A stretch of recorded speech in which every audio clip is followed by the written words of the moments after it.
Pretty much everywhere I go, I see the same problem. People have just got too many things to do. They've got too much on their plate, too many requests coming in, ideas that you've got, things that turn up in your inbox, messages you have to respond to. How do you know what to focus on? I'm going to give you a very simple system that will help you decide where should I be putting my attention. So if you are feeling overwhelmed, you feel that you are really disorganized and you've just got too much to do, well, the first thing is to get it out of your head. Now, that doesn't necessarily mean writing everything down, but what it does mean is to assess, is this even worth thinking about? Is this worth me putting in some effort? Because some work is lower value work and some work is higher value. What's the difference? Well, lower value work, you already know, is not very important. And I'm talking about work, things that you feel like you have to do. It's not very important. And so somebody might share with you a video and you think, it's really not that important for me to watch this. All right, that's fine. So that's lower value work. Also, lower value work tends to be one-off. It's just something that you're doing once and that you don't have anything a repeatable process that you say, if this is something that I do regularly, then hey, it's probably worth me building a process. No, lower value work isn't like that. It tends to be one-off. It's just taking your attention, taking your time now, and then it's done, and it's kind of out of your head, and then you haven't really gained a whole lot.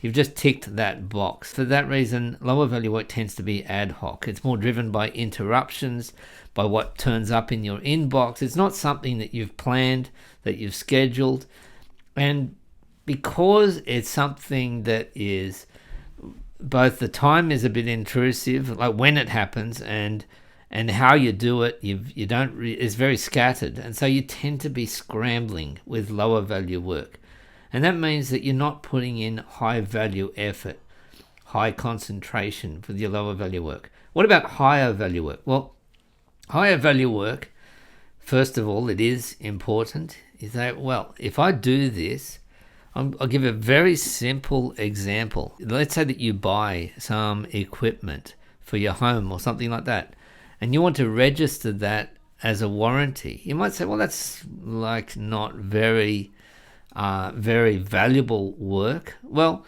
in a sense it is, because if you need to replace that, if the thing gets damaged, if it breaks down within the warranty period, then that could be really, really valuable. You might say, well, that's actually more important work than, say, reading this news article or something like that. Higher value work is also repeatable.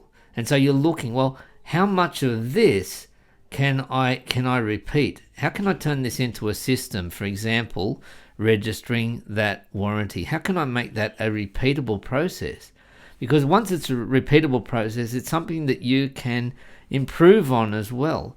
And then that can have spin-offs in other areas of your life. It tends to be scheduled, higher value work. It's something that you can put in your best effort, and it's not reactive. Think, instead of the emergency shop, all right? That's one-off, that's ad hoc, and you're scrambling. Higher value work, like even with something like shopping, okay, it's something that you've got a plan. You know how to do it. And so you're not wasting a lot of time doing that shopping. If it's something big that you're going to buy, then maybe you've done your preparation. Okay, you've done some research ahead of time. And so higher value work, this is really the important thing, is that it's a process.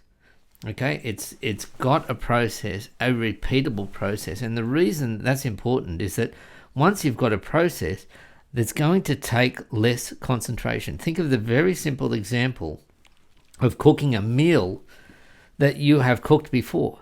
If you're just cooking something spontaneously, it's not repeatable. Well, that's okay. It might be just a one-off. It could be very ad hoc, and you could be scrambling for ingredients and so on. But once you've actually got a repeatable process and you know when you're going to do it, then that by itself makes it higher value work, and it makes it easier. And that takes more of the pressure out of your head, because then you can sort of say, I know how to do this. I've got a process. So let's just talk for a moment about the value of processes. This one here is, well, they save time. That's obvious, because I don't have to invent it. I don't have to learn it every single time. I know how to do this. I've done this before. Processes also reduce error, especially if you need to do it repeatedly, if you're tempted to skip some steps, if you need to pass it on to somebody else. Hey, here's how we do it. Here's how we do things around here. And they ensure completeness so that you don't skip steps or do them in the wrong order when they need to be done in a certain way. And that provides a consistent outcome, but it also gives you a consistent process, but it also gives you some emotional relief, because you know, when I do this, this usually happens. When I do follow this path, this is usually the outcome. When I cook this meal, when I follow this recipe, it turns out great. Okay? And of course, it gets things out of your head because you've got a process. Now, the process doesn't have to be big. It can be just 5 points, 5 bullet points that you've got written down on a card. It can be very, very simple.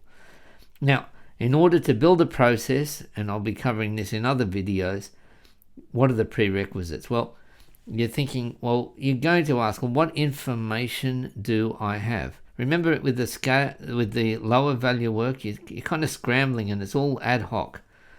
But if you've got a process, then you've already got a lot of the information that you need. Or you can get it. What experience do I need? What skills do I need? What tools do I need? So you don't have to learn the tools each time. You've got the tools for this process, you can apply them for something else. This tool that I'm using right now is called MindNode. And MindNode is a mind mapping tool. And it's one of the tools from SetApp. I'll include an affiliate link in the description below. And mind mapping tools, because I've got this mind mapping tool, it makes it super easy for me to create this YouTube video, because I just had to draw this up, jot down a few notes, because I've got the tool and I've got the skills, not very advanced skills that you need to use a mind map like this. And I've got some processes, so that makes it so much easier. So now if I've got too much happening in my head, I turn back to a process, because I know that's really valuable. I focus on the higher value work and I get rid of doing the lower value work, so that when something comes into my inbox, I can say, you know what? That is not something where I can add a lot of value or where I can do a lot. It's not that important for me. So that is the value of doing things with a process and focusing on the higher value work.